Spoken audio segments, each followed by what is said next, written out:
Feeling lost is one of the most misunderstood emotional states in the human experience, and yet it's also one of the most powerful.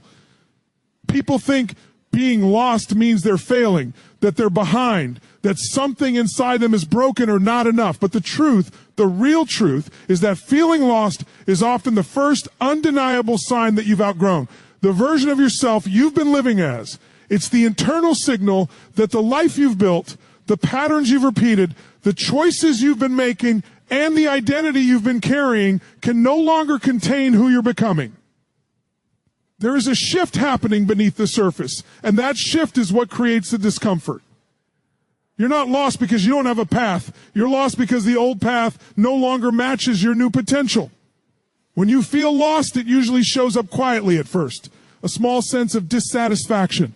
A moment where something that used to excite you suddenly feels empty.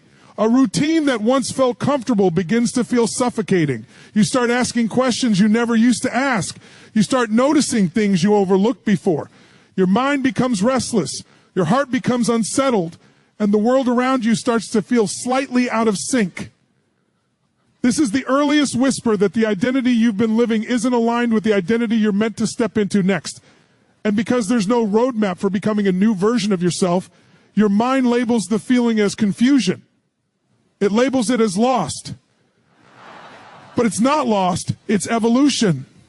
The experience of outgrowing yourself is not clean or linear. It's messy.